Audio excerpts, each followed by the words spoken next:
All right, so we are continuing our discussion on graph theory, as you all know.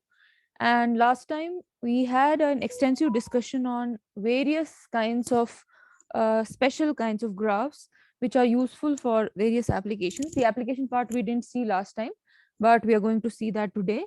But we discussed various special kinds of graphs. So since it has been a weekend, so let's just recap over all of them quickly. So the first graph we had seen was a complete graph, which is a graph, again, a simple graph, but specific characteristics are that every pair is connected to every other pair, right? Again, share the screen.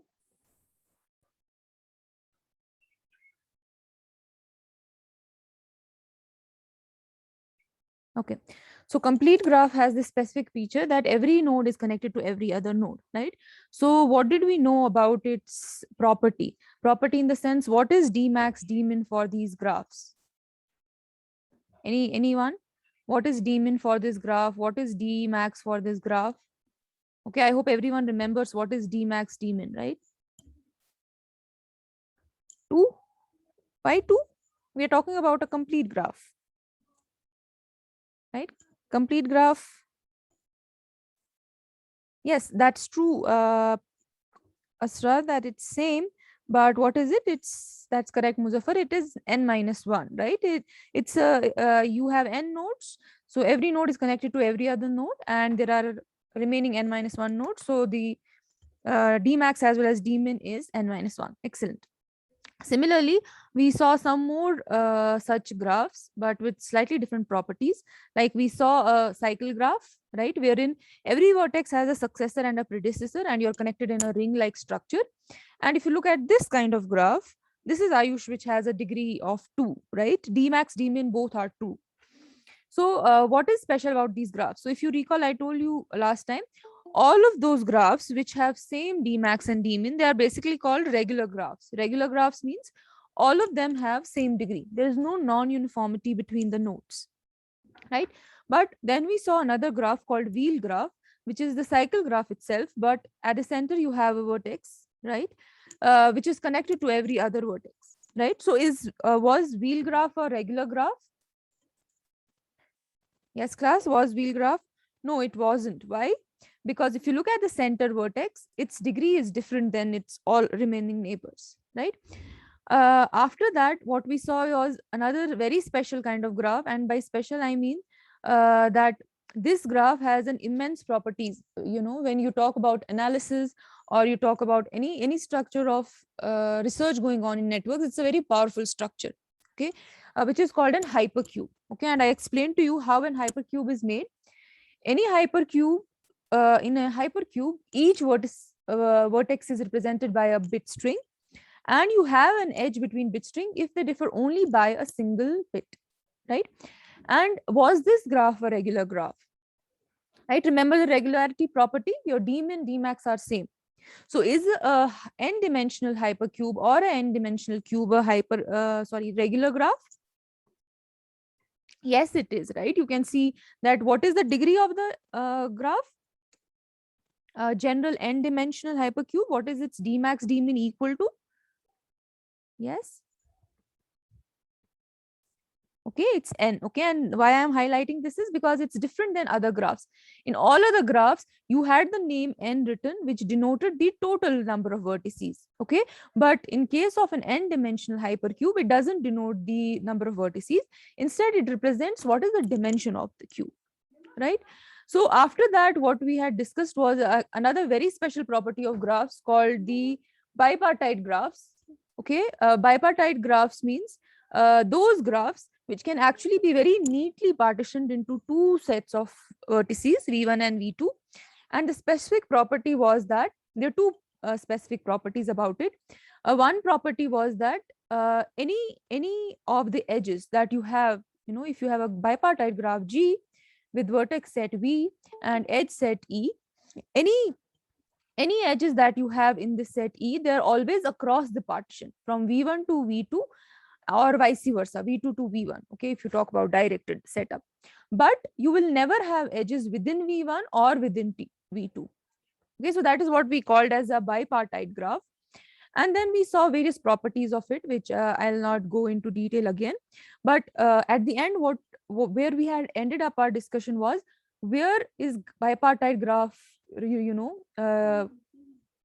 useful, right? There we had discussed about something called matching, wherein basically you find, when you talk about matching, you find a kind of a schedule, or you try to find a subset of edges such that no two edges are incident on the same vertex, right? And mostly what we are interested in is knowing maximum matching, which means what is the maximum size of this subset of edges, which will help you to cover most of the edges, right? And I told you the example to where this is frequently used is scheduling. Like you can see the example we discussed was given some employees who have certain capabilities or trainings done, how do we assign them to jobs, right? So that is where we had ended up last time. Right, now let us continue with our discussion from there. Any questions in the preceding lecture? Yes, class, any questions in the preceding lecture? Yes, no? All right, great.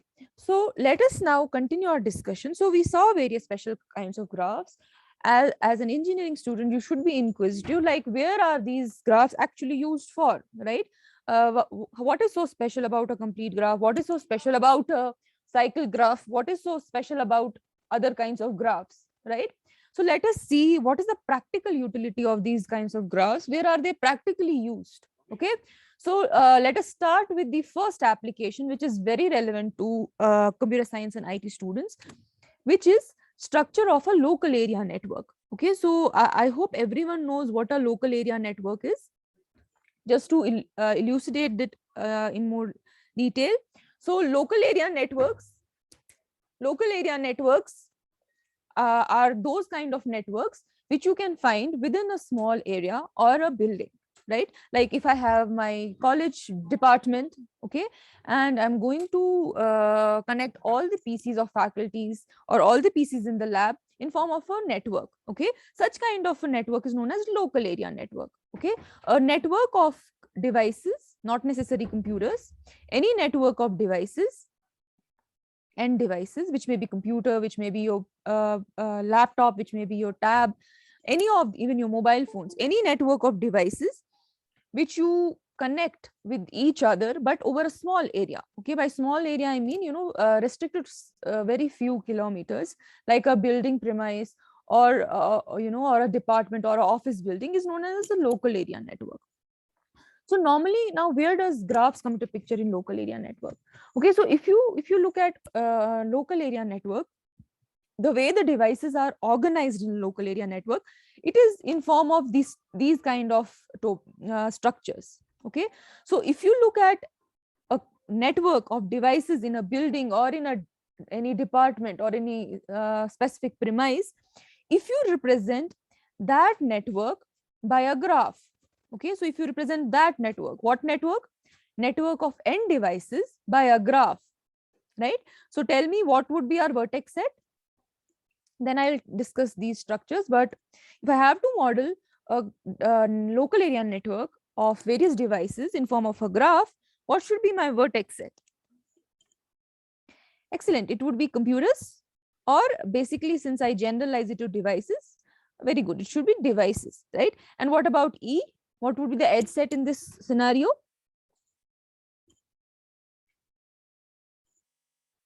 Yes, class, what would be the edge set in this scenario? Think about it. Excellent. It is the connecting medium or connections. Okay, mostly local area networks are connected via wired topology. Wired means you have wired connection between the devices.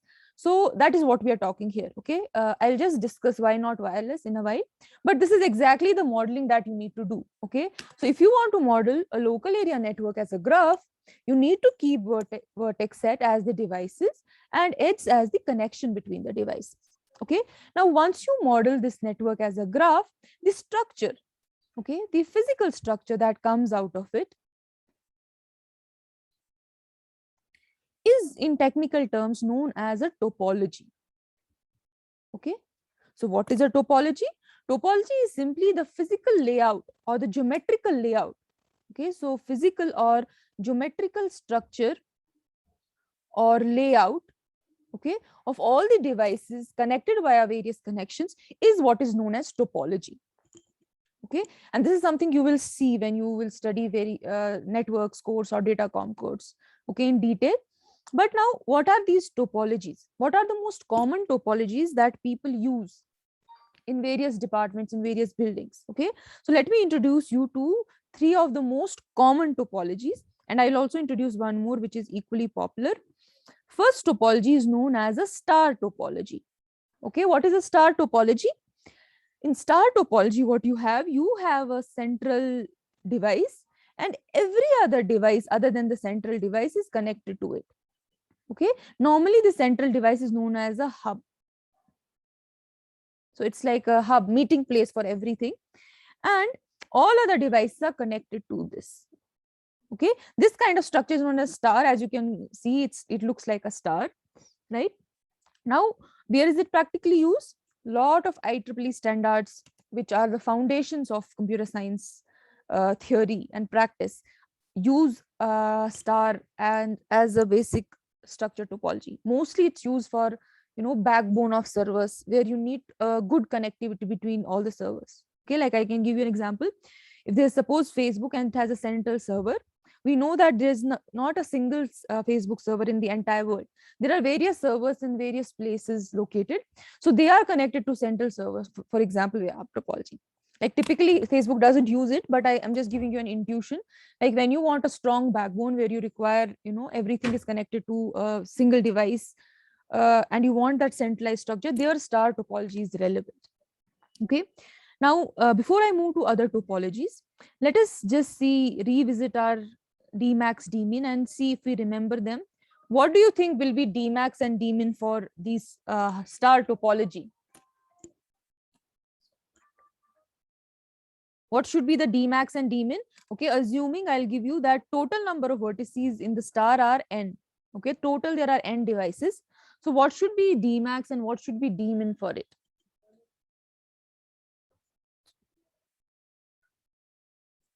Excellent. Dmin is clearly 1 because all these spooks that you have are connected just to hub. And Dmax, of course, is of the hub, okay, which is n minus 1. Excellent. So this was your first topology, which is known as a hub topology. The second topology you have, you can already see it's a cycle graph, okay. And this, but when we talk it in terms of topologies, we call it a ring topology, not a cycle topology. This is the standard thing.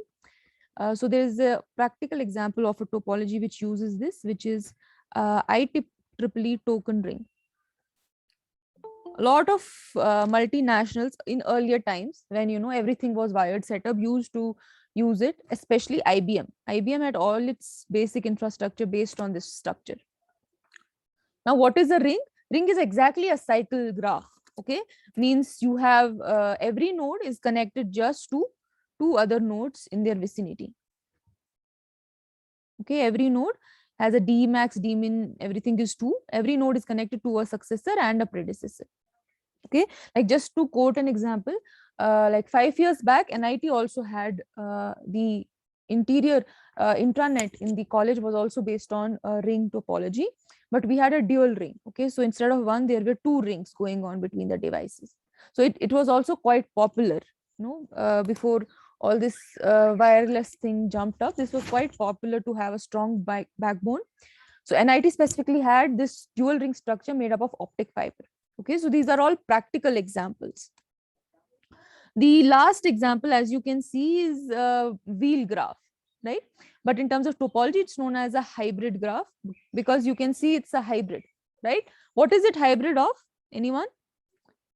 You can just see it on the screen itself. Exactly, it's a hybrid of ring and star. Okay, so that's why it gets the name hybrid, right? It's simply a cycle with a star that makes your wheel. Okay, similarly, the last topology, which is not here mentioned, but quite popular, is known as a mesh topology. Okay, what is a mesh topology? Mesh topology is basically where every node is connected to every other node. Okay, very powerful structure, very costly because you have so many wires. If you imagine there are 100 devices, you have huge number of wires. It's very bulky, costly, but you can see everyone has their own dedicated connection. So in that way, it's like quite popular. If you have small bunch of computers which you want to connect, it's always, you know, suggested for good security reasons to use mesh, right? Now, anyone can relate to the special graphs we had studied. What is mesh denoted by? Any of the special graph that you have seen in the last lecture? So mesh, I said, is like your every node is connected to every other node. Excellent, Ankita. It's actually complete graph. Okay, so complete graph is actually your mesh topology. Okay, so these were some of the practical applications of the special types of graphs, whether it was cycle, wheel, or complete topology in context of the local area networks, okay, which can be modeled using these graphs. Okay, any questions till this point for this application? Yes, class, any questions till this point? Okay, great. So let us move forward to second application, again very relevant to our field. Okay, that is something called interconnection networks for parallel computation. Okay, so some of you might know these terms, but for others who don't know, don't worry, I'll just dig into both these terms. What do they mean? So let me give you context of this application. Okay, so if you look at like a decade or 2 decades, like when computers started going on, so for many years what used to happen is that computers were very slow in the sense, if you gave any task to the computer, it would execute the program one after another. You couldn't do multitasking. Basically, whatever programs you wanted to execute, they were executed serially. Okay, same thing happened for algorithms. If you had to write algorithm to solve any problem, they used to perform one step at a time. That is, they were what we call as serial algorithms or serial kind of computation. Okay, what is serial kind of computation? Like if you have say 10 tasks to do, okay, so what you are doing is you are going serially. You do first, second, third, or maybe there is some ordering, but the key thing is you do one task at a time. Okay, you don't do multitasking, you do it serially in sequence. However, you can see the problems in this kind of computation, right? What are the main problems that you can face? You can see that it's efficient, any task you want to get done, it will be done quickly. But what are in general, its limitations?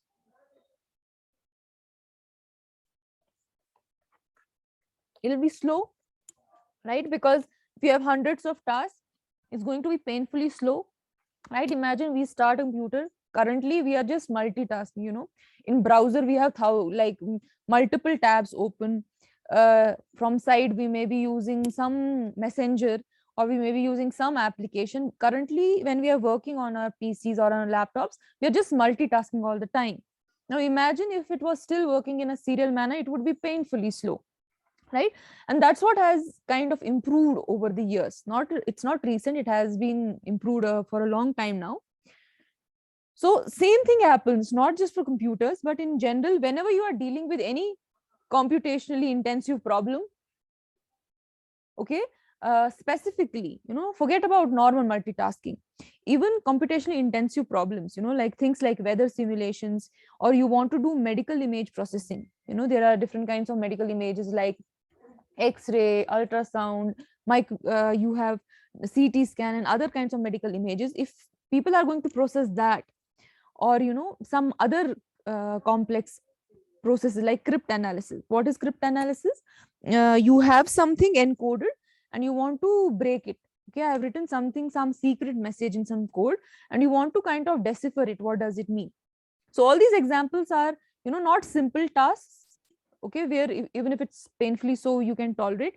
But these are something which, if you go in a serial manner, they are going to take you entire life. Okay, these are very computationally intensive things. They take a lot of resources. Okay, now doing normal tasks in serial manner at least is tolerable. But if you go for any of these applications which are very computation intensive, even with a supercomputer, like whatever is the currently the supercomputer, Tihane or anything, if you go by using any supercomputer even to do these kind of in computation intensive problems, you're going to get stuck, almost like a lifetime. So there comes the idea of multitasking or doing parallel processing. Okay, by parallel processing, I mean it's not like if you have 100 tasks, you do 100 tasks parallel, but do it them in batches. Okay, like if you have the resources sufficient, say supposed to do 10 tasks at a time, so you in perform those 10 tasks at the same time. Okay, so such kind of processing or computation is known as parallel computation, wherein you don't do sequentially, you pick up a bunch of tasks together, okay, and perform them. Now currently I'm just saying pick them up randomly and do them. Obviously when a laptop has to pick up the task, if any one of you have seen your task manager, sometimes uh, you will see that there are a lot of tasks going on in background, even if some functions we are not using, they're all going on in the background. So how, like, CPU inside optimizes things on their own, but the idea is all the present day laptop PCs, they're all doing parallel processing. Okay, you can do multiple tasks in one go, and how much multitasking you can do, it depends on what kind of processor you have, right? Now you might be thinking, what is this going on? We were discussing graphs, right? So we'll be coming to graphs because the way the parallel processing actually can take place is that what you are going to do, you're not going to have a single processor. Okay, you are going to have like separate processors, each with their own memory, which are going to remove your limitations of single processor. Okay, and how are those processors arranged? That is where our graphs will kick in. Okay, so let us see what do we have. So this is basically two of the most standard types of graphs, okay, which are used for the interconnection networks for parallel computation. Okay, now what are these interconnection networks? As I said, if you want to get a job done in parallel, okay, you want multiple jobs to be done in one go, you don't require a single processor, you require a bunch of processors. Okay, now how are those bunch of processors designed or arranged in the chip? Okay, that is super important in terms of their efficiency. Okay, what happens is that the way you arrange your processors on the chip, on your design, that determines your how quick your processor reacts and performs parallel computation efficiently. Okay, and these are two of the most popular kinds of interconnection networks which are used in parallel computation. Okay, one is a linear array. You can see there are 6 processors, they are connected in line. Don't think it's serial. At one go you can actually do 6 tasks at a time. Okay, but if processors have to talk to each other, they have to do it serially. Okay, so it's like if my P1 is using some application 1 and that needs to send data to say application 6 which is run by P6, then they have to wait in this structure. But in one go, if they are independent, they can be performing 6 tasks at a time. So this is one kind of structure we actually find in practical processor designs. The other kind of structure which is equally popular is a mesh like structure. Okay, you can see it's not the mesh topology, but you can see it's like a wire mesh that we see on windowsills and all. So this is another kind of popular structure which is used for interconnectivity of various processors. Okay, now before I kind of end this application, can you tell me which one would be more efficient in terms of communication between the processors, in case we have some dependence, which one would be better in those contexts? Scenario 1 or scenario 2, if you want to have interconnection or exchange some data between different processors, which one would be more efficient in terms of time or the way the interconnections can occur? Which one would be slow, which one would be relatively fast? Okay, so Kundan thinks it's 2. What about others? Okay, so everyone agrees 2 because you can see in one, if you, I gave you the worst case example, if app 1 has to connect to app 6, it has to kind of, pass on the call unnecessarily to the entire array of processors, right? But if you look at mesh, there's a much better connectivity. Okay, it may not be best, right? But the connectivity is still better, right? So this was the second application, practical application of where special type of graphs are used. Okay, is this application clear? The motivation as well as the examples? Yes, class, is this clear? Okay, excellent.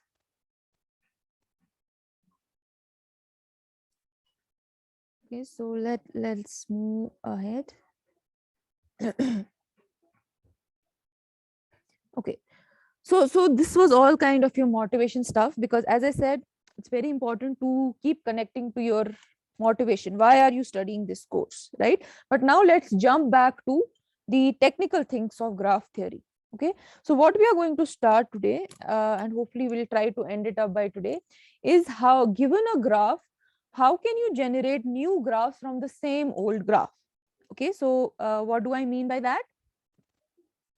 What I mean by that is, if I have a copy of a graph, okay, so I have a graph G, comma V, comma E, okay, this is given to me, okay, this is something given to me. How can I extract some new graphs from it?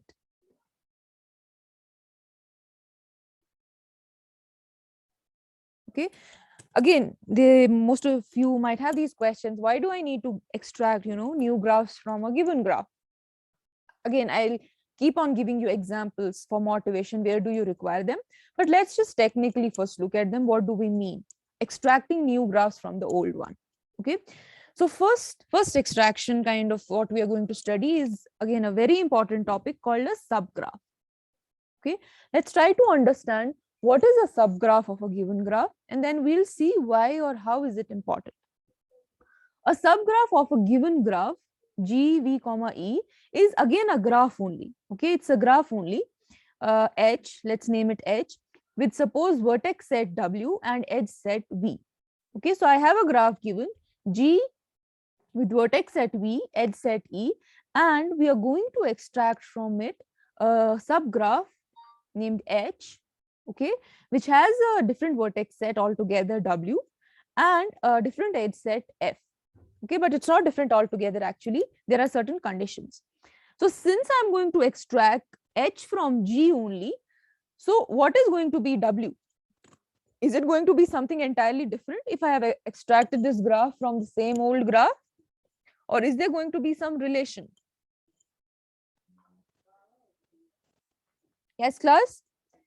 There's definitely going to be some relation. It's not that something is coming from nowhere and landing in there. Okay, as I said, you're going to extract it from it. Okay, so the thing is, the vertex set of this new graph is going to be subset of your main graph vertex set, right? Similarly, the edge set of this graph is going to be the subset of the edge set of the main graph. Okay, and you can see I've not used the strict version. Okay, it's a subset or equal to, which means in the worst case, W could be V as well. Okay, that's a possibility, completely a possibility.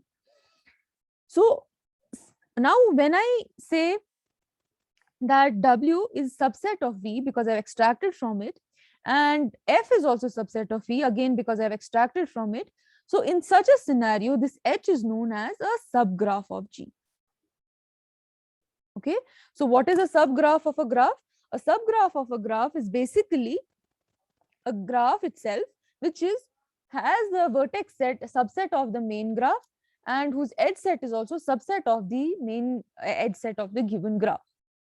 Okay, so this is your subgraph which is extracted from the main graph.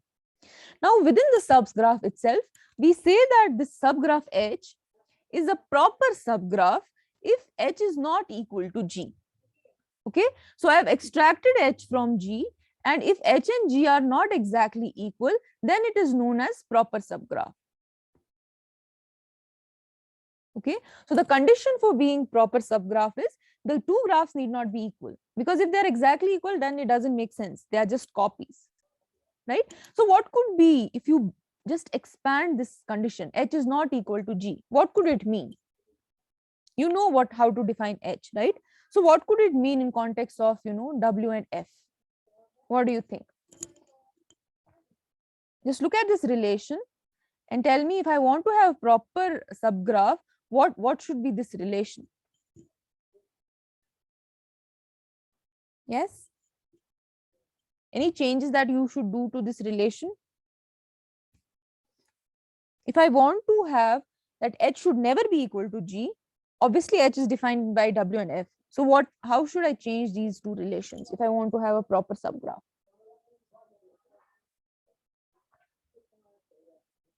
Very good. Either you have W is proper subset of V, or you have F is proper subset of E, or both is also great. Both would be great, but even if you don't have both, one of them should be there, right? Because and by proper set I mean, I don't want, if I want to elucidate it, better way to write is W should never be equal to V, or F should never be equal to E, or both, right? Because proper subset is also not exactly is actually a requirement. So this is like other way of telling it, right? It's proper subset, that means it's not exactly equal to it. So we remove this equal to sign that we see at the bottom. So even if your W is equal to V, but your F is a proper subset of V, this is also a proper subgraph. Because when we say two graphs are similar, when they have exactly same vertex and edge set, okay, if even one of them is a proper subset, then it's not a they are not equal, so they are a proper subgraph. Okay, is this clear? What is a subgraph and what is a proper subgraph? This is clear to everyone? Proper graph, because everything which will follow will depend on this.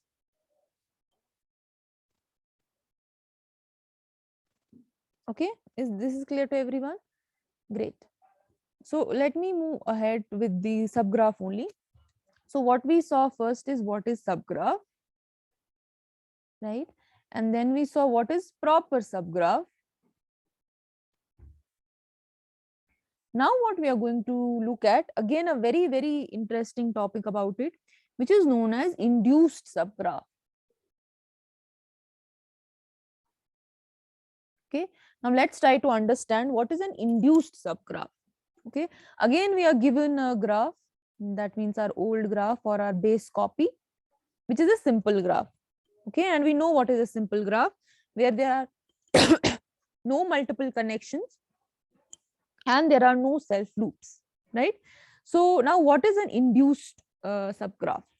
So an induced subgraph, okay, by suppose a subset of vertices W is a graph WF such that edge set F contains an edge in E if and only if both the endpoints are in W. Okay, so what do I mean by this? So you have a graph given G, V, comma, E, and you extract a subgraph from it H, which is WF. Okay, till this point it's normal subgraph. But now what is induced? Induced property says that this vertex set W, okay, if both your endpoints of edges in edge set F, which is the edge set for H, okay, if the edges in F contain an edge in E, if and only if both endpoints are in W. Okay, so what you need is whatever edges you have in F, their both endpoints should be in W. Okay, if they are not there, then it's not an induced subgraph. Okay, let me illustrate with an example that would make it more clear. Okay, let us just see what is the example of an induced subgraph. Okay, and let's try to see how does it make sense. Okay, so so this is the example I've shown you. Okay, so if you look at this graph 1, okay, graph 1 is what kind of graph? Yes, class, what kind of graph is graph 1 in terms of the special graphs you have studied?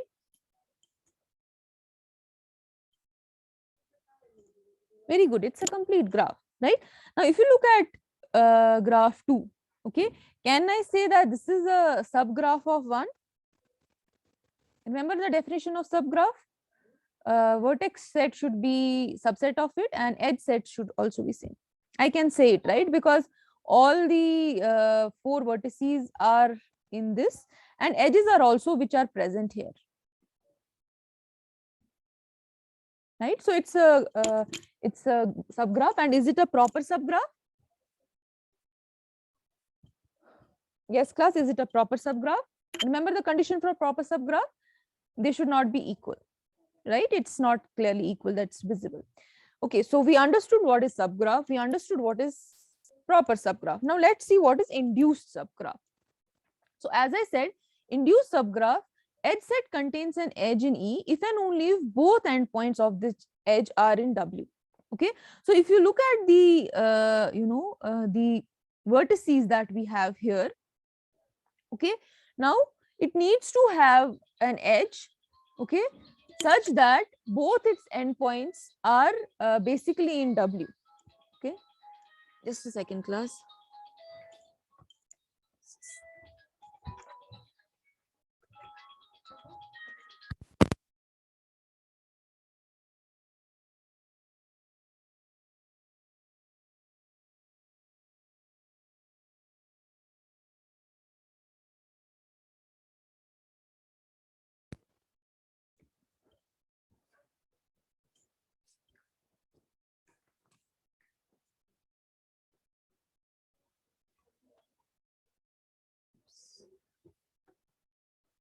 Okay, so now if I have to make it an induced subgraph, basically what I require is whatever are my nodes and whatever are the edges between them, they should all be part of this subgraph.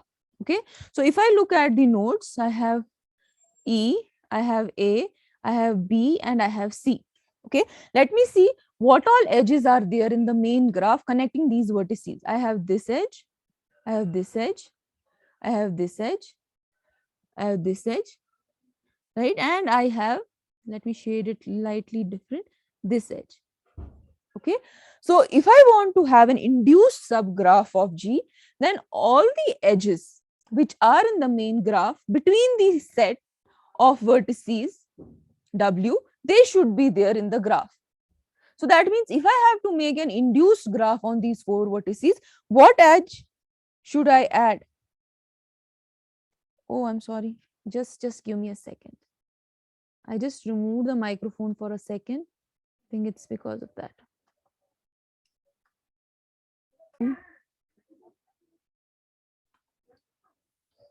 Okay, so now is it all audible, visible, everything fine? Everything fine with the setup? All right, class. Okay, so where were we? I just lost the track. Okay, let me just repeat with the induced subgraph. Okay, so how do you make an induced subgraph? You look at the vertex set W, okay, for which you are going to find the induced graph. So these are the 4 vertices. Okay, now what you do, you look at the main graph G and see what are the edges which connect them. Okay, so you can see this is the edge, this is the edge, this is the edge, this is the edge, and you have one more edge, which is this, right? These are the only edges which connect the vertices of belonging to set W. Okay, so normally when you talk about induced graph, you always start with the definition by defining a subset of vertices. Okay, this is your starting point. Okay, first step is to identify the subset for which you want to define the induced graph. Okay, so that is your W. Now what you're going to do, you're going to form its edge set. Now what is going to be the edge set for the induced subgraph? The edge set for the induced subgraph is going to be that set of edges such that any edge which has both the endpoints in W, they should be part of the edge set of this subgraph. Okay, which means basically all these edges should be part of this graph. Okay, so that means if I have to modify this graph too so that it becomes an induced subgraph on W, what edge should I add?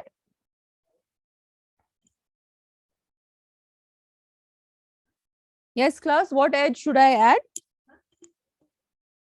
If I need to change this 2 from proper graph to the induced subgraph, very good, E and C. Okay, that's what I mean by induced subgraph.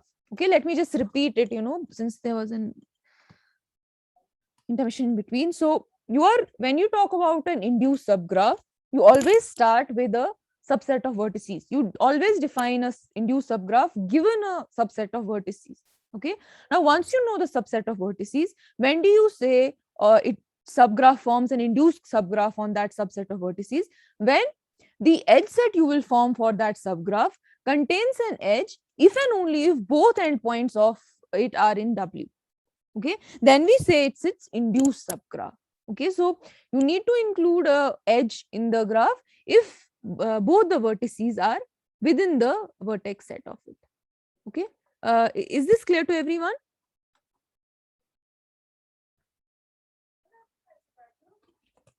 Is this clear to everyone?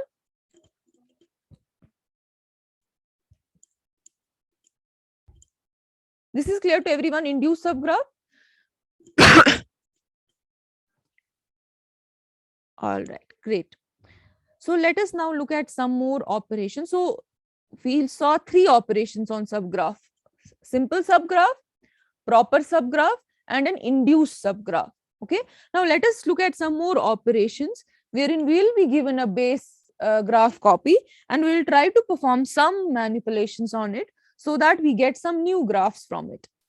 Okay, or rather, let me give you first motivation, where practically this is used. So if you recall in some of the earlier lectures, when I gave you the motivational examples of where graphs are actually used, so if you remember, there were things like web graphs, or citation graphs or information graphs, wherein you model different kinds of applications via the graphs. So a lot of times what happens, especially when you want to do some form of analytics, if I consider a graph of Facebook users, where a given user is a node, and if someone is friend of someone, they have an edge between them. So induced graphs are very much used in the analytics, social network analytics. Okay, wherein if suppose you want to find out there is a account, what are the kind of edges which are associated with it? Let's extract that graph from it and do the analysis there. So your entire social network analysis, okay, the trends they extract from it, it's all based on extracting subgraphs. Because if you look at a Facebook graph itself, right, it has millions of nodes. So you can't be processing the entire million node graph. So whenever you need to perform an operation at a specific area, that time to reduce your computations and save up on your resources, you always extract a subgraph and perform your analytics there. Okay, does that make sense? Where subgraphs are used, you need to just see the applications, where there are million size graphs. Okay, and processing them is quite impossible, right? So in processing such graphs, you don't need to kind of invest all your resources and be done with all your resources just for processing a single graph. So normally what you do is that you extract a subgraph from it, okay, whatever is relevant for your analysis, and you perform your analytics there. Okay, are you able to relate how this is relevant? Subgraph is very important, right? Yes, class, are you able to relate how this would be relevant? See, as I've been telling, this module specifically is more of about intuitions. You need to understand and every time connect where is it relevant. Okay, is this clear? How would subgraphs be relevant? Specifically in case where your graph size is huge and you want to do some processing. Okay, there processing the entire graph doesn't make any sense, because you require to perform some actions on a specific portion, right? There you extract the subgraph and do your job there. Is that clear? Is everyone able to relate to this application? Okay, great.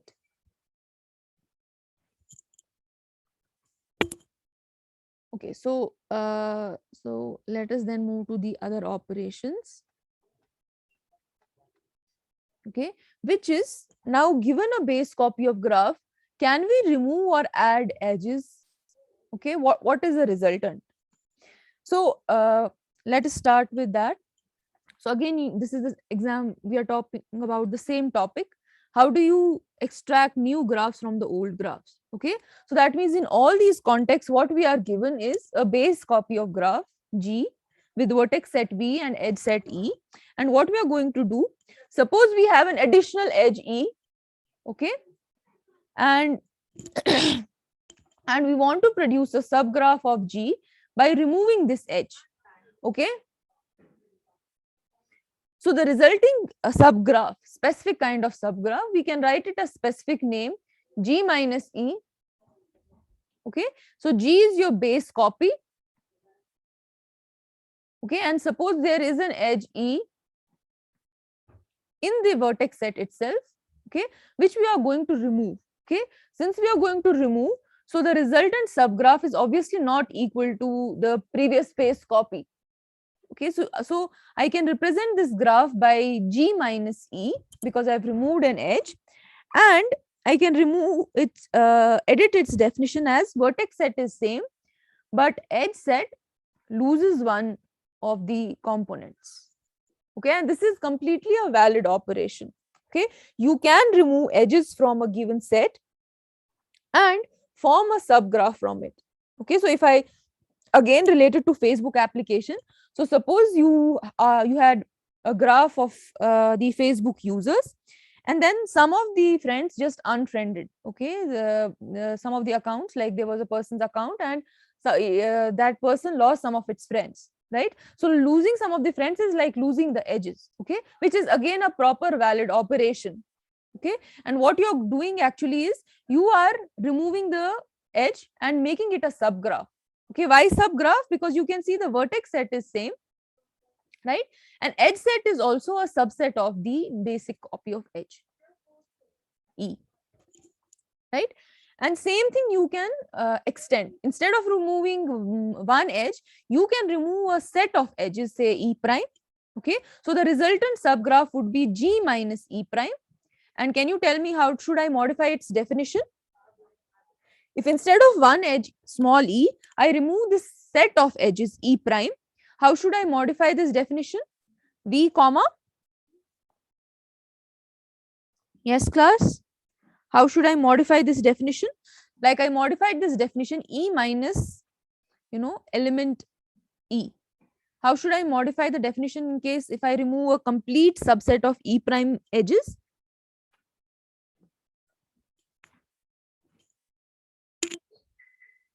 Yes, class, it shouldn't be that difficult. Vertex set I'm keeping same. I'm just switching with the edge set. I'm going to remove E prime edges from E, right? So how should I write its definition? So its name I have written capital G minus E prime. How should I write its definition? Very simple, good. E minus E prime. Okay, so you can see the difference. Since there was a single edge, so I placed it in the brackets because this is a set. So this should also be set, right?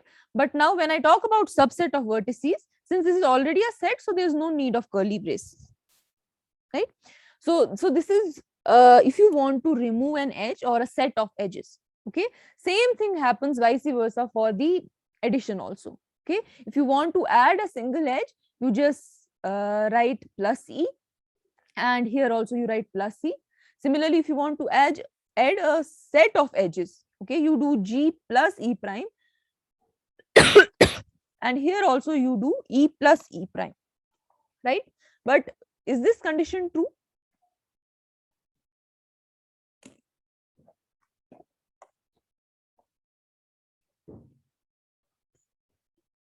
In case of addition of a graph, so removal, we said E belongs to E, or subset of E, it's subset of E, and we are going to remove it.